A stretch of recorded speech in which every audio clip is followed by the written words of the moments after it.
Hi, this is Ryan, and in today's video, I'm going to be discussing the book How Not to Die by Dr. Michael Greger. So let's dive right in.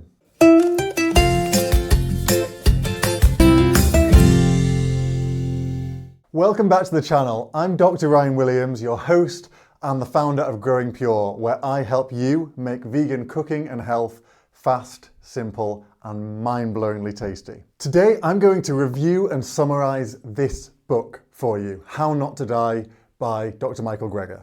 I'm going to give you the main takeaway messages from the book, some of what I consider to be the most jaw-dropping insights and studies, and also my personal feelings on it. That way, you'll be able to make your own decision about whether this book is worth your time. So let's get into it. Now, first of all, I want to talk a little bit about my story and my relationship with this book, because that will give you a little bit of a flavor for what kind of book this is and whether it's going to suit you. So back around 2016, when this book was coming out, I was doing my PhD in organic chemistry in Bristol in the United Kingdom. So I was in the lab, I was reading scientific literature every day. Now, the literature I was reading was about chemical synthesis rather than nutrition, but I'd obviously learned to have a great deal of respect for what scientists do, what I was doing, and what other scientists around the world were doing in their various fields. But at this point, I was totally ignorant of what a plant-based diet was and was extremely resistant to the idea that it could be healthy or a good thing to do. I grew up just eating a regular diet, meat, dairy, eggs all the time, every day. And I was under the impression that that was just normal, natural, necessary. I came across Michael Greger, and Dr. Greger came to Bristol and gave a talk promoting this book. He was doing a sort of tour around the world talking about what was in this book. And I was fortunate enough to go and see that lecture. I think it was either free or it was like a few pounds, a few dollars, not a lot of money at all. And in his lecture, Dr. Greger essentially just filled it with scientific papers. He just went through one after another, great quality science that was showing the incredible health benefits of eating plants and the real actual drawbacks of eating animal-based foods and processed foods generally. And I found this extremely confronting. Like, I was not ready for this. I wanted to disagree because it was totally alien to me, but it was real science. It was what I was doing in the chemistry lab every day. And yet here was one paper after another showing how beneficial eating plants were and how harmful animal products and processed junk was. Now, let me tell you, I really, really didn't want to believe what Dr. Greger was saying, but I couldn't live with my conscience for not exploring this further. So I picked up this book, How Not to Die, and I read it cover to cover. And much like his talk, the book is really just summarizing scientific papers, but in what I would consider to be a very engaging way that is exciting and accessible for a layperson who's not a scientist, but he doesn't dumb down the science. He tells you exactly what the studies found. And he cites all his references, like I do in this video, so you can go and read the papers for yourselves and make your own mind up. So this book was really one of the first things that challenged my worldview of what healthy eating was in an extremely powerful way. But I considered myself to be an objective scientist, so I tried to go out and look at the balance of evidence. And I came away agreeing with Dr. Greger and the content of How Not to Die. I really couldn't see how what he was saying wasn't factual, wasn't the truth. So what is the core message from How Not to Die? I would summarize it in one line as this: the diseases we're most likely to die from can be controlled, prevented, and sometimes even reversed with our diet. In How Not to Die, Dr. Greger examines the top 15 causes of death, one by one, and goes through the scientific literature, suggesting that nutrition is really the way that these diseases either come about or are prevented or reversed. And actually, right in the introduction of the book, Dr. Greger talks about how people don't ever die from old age. There was a study that looked at 42,000 consecutive autopsies, and of those people that died over the age of 100, centenarians, those centenarians who died were found to have died of a disease in 100% of cases. They never just dropped dead. There was always some disease that led to our deaths. And I want to read you this line from the book because it's really, really powerful, I think. Most deaths in the United States are preventable, and they are related to what we eat. Our diet is the #1 cause of premature death and the #1 cause of disability. And these obviously have citations. And I just want to highlight a couple of the really striking studies from this book that I think really paint the picture here. So firstly, for most of the leading causes of death, our genes account for only 10 to 20% of the risk at most, meaning that 80 to 90% of the risk is determined by environmental factors like what we eat. And a really telling piece of evidence here is that the rates of incidence of particular diseases like heart disease or like major cancers can differ up to 100-fold between people living in different parts of the world. For instance, in Western countries, heart disease is our #1 killer. But in other countries like Uganda, heart disease is almost non-existent, and they have the average blood cholesterol levels to match.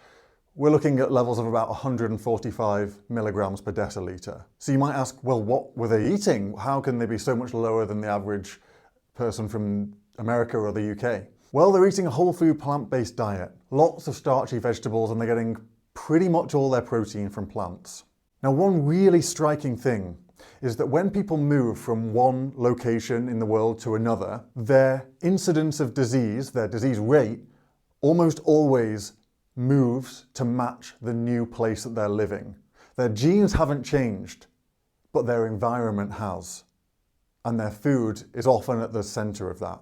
And then building on this idea of heart disease, back in the late 90s, Dr. Dean Ornish performed the Lifestyle Heart Trial. And in that, he proved with quantitative angiography that heart disease could actually be reversed in people that already had the disease. He showed people's arteries beginning to open up again after being blocked without any drugs or surgery.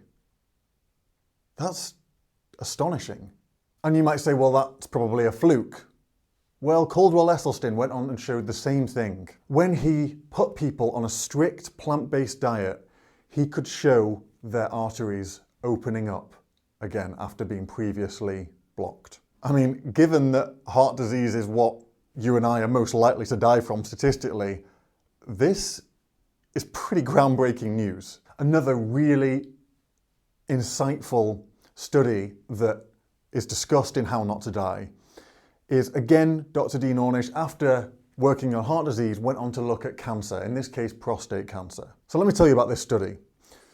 Dr. Ornish took 93 men who had been diagnosed with prostate cancer, more or less early stage cancer, and they had elected not to undergo any procedures. They wanted to sort of wait and see what happened because the procedures are very invasive and have a lot of side effects. He randomized these men. Some of them were just business as usual, essentially just conventional care, carry on, the control group. The other half, he put on a strict plant-based diet centered around fruits, vegetables, whole grains, and legumes. And he also introduced some other healthy lifestyle habits, like a half-an-hour walk several times a week. The researchers then went on to look at what happened after a year of the men being on these diets. The first remarkable thing that they did was that they took the blood of these men and they dripped it onto prostate cancer cells growing in a petri dish.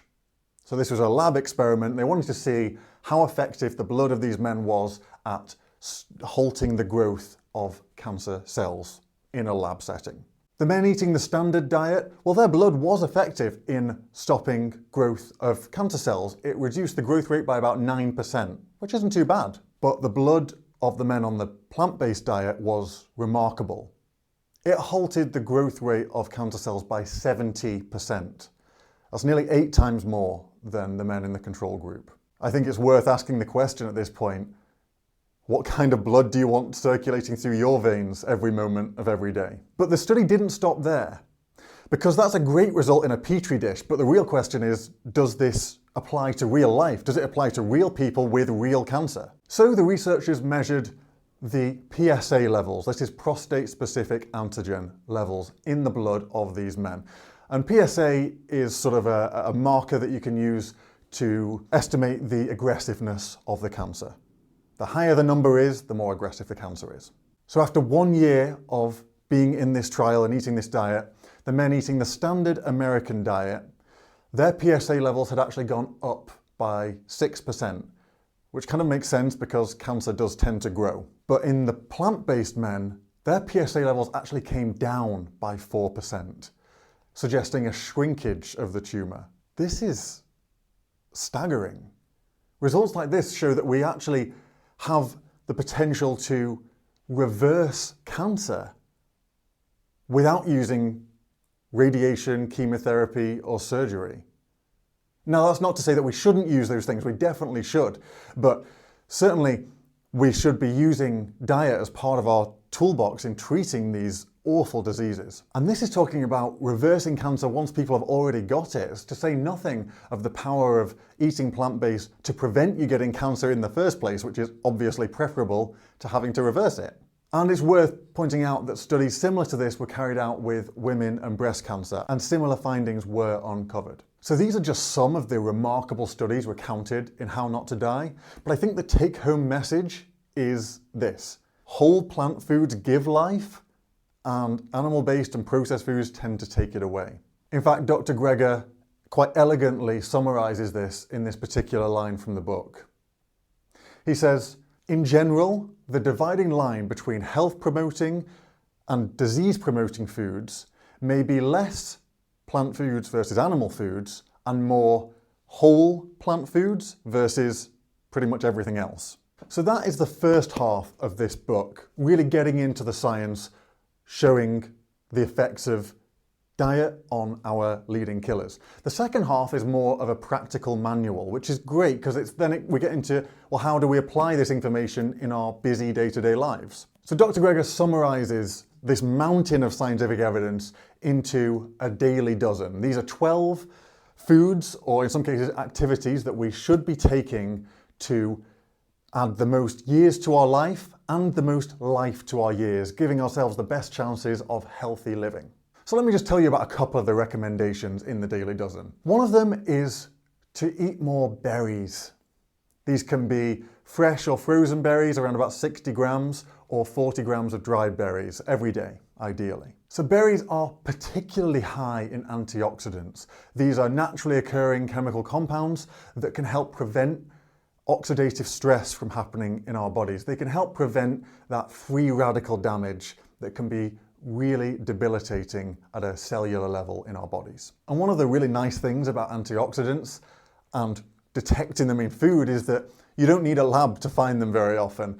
Generally, they are intensely colored. For example, the anthocyanins that make blueberries blue or blackberries black. So you can just use your eyes. Generally, those really intense dark hues of color suggest high antioxidant levels. So when you're walking through the produce section in your local supermarket, look out for those intense hues of color, and you know you're going to be getting that great antioxidant boost. It's also worth noting that berries seem particularly good at helping to regulate our blood sugar and our insulin levels, so they keep our blood sugar on a nice even keel. One of the other important foods in the Daily Dozen is flax seeds. This is milled ground flax seeds, around about a tablespoon per day. So not a huge amount, but flax seeds have multiple health benefits. There was one particularly high quality source of evidence. This was a randomized, double-blind, placebo-controlled trial. In this trial, flax seeds at a dose of 30 grams per day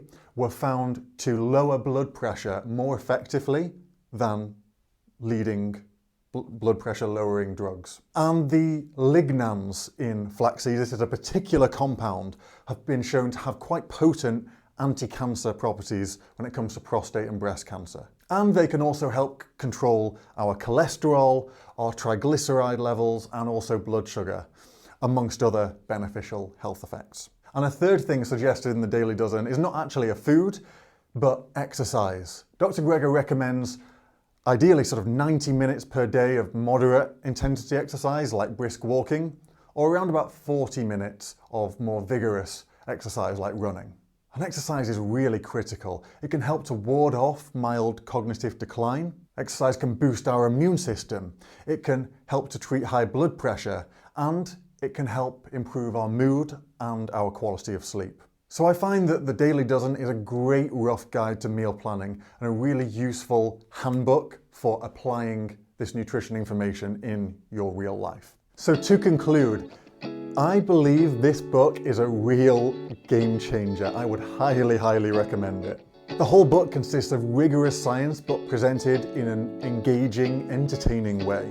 If you want information on the scientific rationale for a vegan, whole food, plant-based diet, like I did, this book is a great place to start. Now, to take advantage of How Not to Die and the Daily Dozen, we are going to need to spend a little bit of time in our kitchens. But I don't want you spending hours and hours in your kitchen because it makes it too hard and too time-consuming to eat and prepare these life-giving foods. So as a free bonus for you, please feel free to click the link in the description below and you can get my guide to making healthy vegan meals that are fast and delicious. You're going to get my top 5 time-saving kitchen hacks, which will enable you to make the most out of the Daily Dozen quickly and fit it into your busy schedule.